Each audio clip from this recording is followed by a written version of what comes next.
Muita gente se surpreendeu com a convocação de Léo Ortiz. Hoje a gente vai falar um pouquinho das motivações que levaram o Tite a levar esse jogador para a seleção brasileira.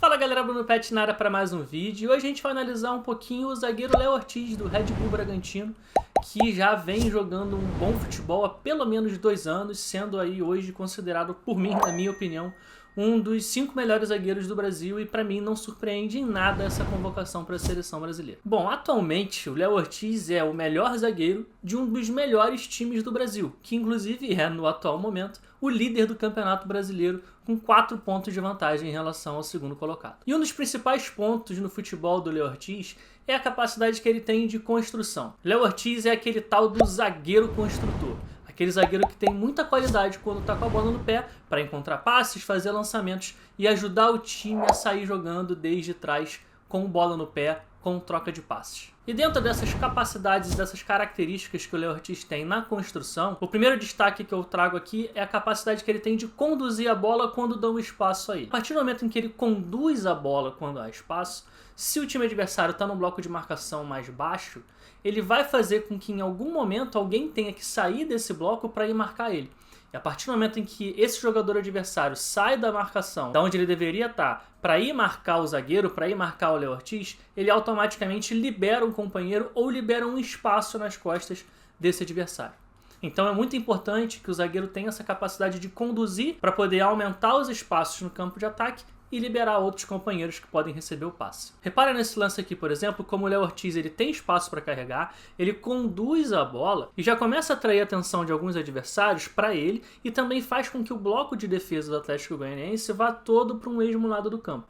A partir do momento em que tem vários jogadores do Atlético Goianiense de um mesmo lado do campo, ele puxa a bola para a perna direita e faz um lançamento, faz uma virada de jogo lá para o outro lado, para poder pegar um companheiro, aqui no caso o Arthur, bastante livre, com bastante espaço para poder receber e partir para cima do adversário. Aqui nesse outro lance é algo muito parecido. Ele já domina a bola tirando e saindo da pressão do adversário, encontra espaço para conduzir, ele conduz e em determinado momento ele dá um passe vertical, um passe para frente. Isso é muito importante também, e os zagueiros construtores têm muito essa característica de, ao invés de ficar dando passes para o lado, ele buscar sempre esse passe vertical, esse passe de ruptura, esse passe que ultrapassa as linhas de defesa do adversário. Um outro quesito dessas capacidades de construção do zagueiro Léo Ortiz são os lançamentos longos, as diagonais longas. Talvez esse seja o principal ponto alto do jogador, que ele tem um lançamento que é realmente muito bom. Então a gente vê nesse lance como ele domina com o pé não dominante, ele é destro, então ele domina com o pé esquerdo, ele faz esse domínio já preparando para fazer o lançamento longo com a perna direita, abrindo o jogo no Claudinho aqui do lado. Esse lance contra o Flamengo, de novo, ele faz um lançamento longo bastante preciso e encontra o Arthur aqui mais na frente. E várias outras vezes que ele faz esse tipo de lançamento, esse tipo de diagonal longa, ele tem uma precisão muito alta nesse quesito. Esse último lance é interessante porque ele já desarma orientando a bola para a próxima ação, que vai ser o lançamento, e já aciona o contra-ataque do time. Então ele já desarma preparando para poder fazer esse lançamento longo, que é um dos pontos fortes dele, e já prepara o time para fazer o contra-ataque. Uma curiosidade interessante é que o Léo Ortiz, essa temporada, ele tem jogado mais pelo lado esquerdo da defesa. E como ele é destro, às vezes para fazer essa saída de jogo, para dar esses passes, às vezes é um pouco complicado. Normalmente é bom ter um zagueiro canhoto por ali, porque os passes ficam mais seguros, os passes vão sempre por fora do bloco de marcação. Quando você é destro e joga pela esquerda, os passes fazem a curva para dentro, e aí fica um pouco mais difícil para o zagueiro conseguir construir e encontrar esses passos verticais. Mas o Léo Ortiz ele mostra recurso, e ele algumas vezes ele utiliza lançamentos e passes de trivela, e que muitas das vezes dão certo. Então isso mostra que o Léo ele tem se adaptado a conseguir construir, mesmo sendo destro, e jogando pelo lado esquerdo da defesa. E para mostrar a importância do Léo Ortiz nessa capacidade de construção no time do Red Bull Bragantino, a gente percebe, se a gente pegar os números, que ele é o jogador com o maior número de passes realizados no time inteiro, contando todos os jogadores do elenco, nessa atual temporada de 2021. E se a gente parar para pensar, esse tipo de característica num zagueiro é importante para a seleção brasileira, Porque a grande maioria dos confrontos da seleção ela vai pegar equipes mais fracas, equipes mais frágeis. É só a gente pegar aí os times que a seleção tem enfrentado nas últimas vezes. E aí você ter zagueiros que saibam construir como são os atuais titulares, Thiago Silva e Marquinhos, é muito importante para você poder liberar o que os volantes, os meios e os atacantes não precisem voltar. Eles ficam lá na frente porque lá atrás tem zagueiros que sabem sair jogando, que tem uma qualidade no passe muito alta. Então essa capacidade do Léo Ortiz encaixa muito com o que o Tite vem trabalhando na seleção brasileira. Só pra gente ter uma ideia, nas últimas 37 partidas, só 2 vezes a seleção teve menos posse de bola que o adversário. Uma delas foi nas oitavas de final da Copa do Mundo de 2018 contra o México, e a mais recente foi contra a Argentina na semifinal da Copa América de 2019. Bom, mas aí muita gente fala, mas a principal característica do zagueiro não tem que ser jogar com a bola no pé, e sim saber defender. Bom, o Léo Ortiz também sabe defender, ele também é muito bom em alguns aspectos defensivos e a gente vai falar sobre eles agora. A primeira delas é a capacidade que ele tem de recuperar a posse da bola para o seu próprio time.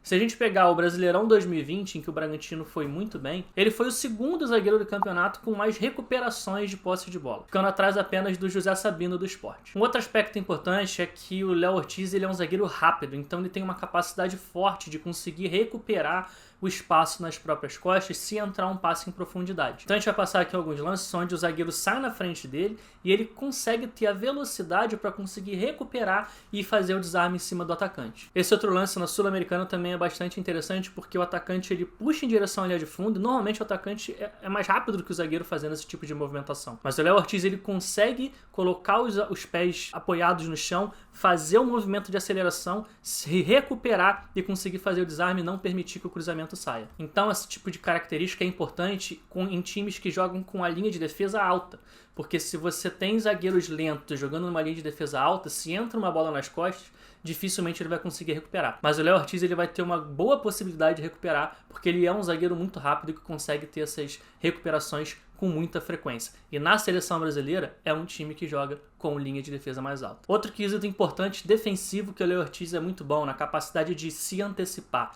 Ele faz muitas interceptações. Ele foi o segundo melhor zagueiro nesse quesito no Campeonato Brasileiro do ano passado, de 2020, por exemplo. Então repara como muitas vezes o passe vai entrar no atacante e ele já se antecipa para não permitir nem que o atacante receba. Ele já chega em cima, chegando junto e muitas vezes conseguindo fazer o desarme, mantendo a posse da bola, que é o tal do desarmar armando. Ele já desarma preparando, dando um passe para um zagueiro ou segurando a posse de bola para ele mesmo. Bom, tem 2 aspectos que a gente pode fazer aqui uma crítica construtiva em relação ao futebol do Léo Ortiz, para também não parecer que ele é bom em tudo. O primeiro deles é a questão dos duelos defensivos. O Léo Ortiz não é um zagueiro que no combate ele tem tanta vantagem assim em relação ao atacante. Ele perde alguns duelos físicos com alguma frequência. Por exemplo, no Campeonato Brasileiro de 2020, ele foi apenas o 28º melhor zagueiro nesse quesito dos duelos defensivos. E um outro aspecto são nos duelos aéreos. A capacidade de ganhar disputa no alto não é a principal característica também do Léo Ortiz. Ele tem aí uma média nessa atual temporada 2021 no Brasileirão, uma média de 65% de vitória nesses duelos aéreos, quando os principais zagueiros nesse quesito, nesse mesmo campeonato, estão ali na faixa entre 75% e 80%. Então ele fica um pouquinho abaixo dos principais jogadores nesse quesito dos duelos aéreos também. Bom, no final das contas a gente percebe que não é porque joga num time de menor expressão e que talvez tenha menos torcida que a convocação do Léo Ortiz foi tão absurda assim. Muito pelo contrário, o Léo Ortiz está jogando num altíssimo nível há pelo menos 2 anos e quem acompanha o Red Bull Bragantino não se espanta com a atual liderança do Campeonato Brasileiro, porque é um baita time que tem vários grandes jogadores e o Léo Ortiz é um desses grandes jogadores. Então a seleção brasileira vai estar muito bem servida com o Léo Ortiz sendo convocado para a vaga do Felipe, que infelizmente foi cortado da Copa América.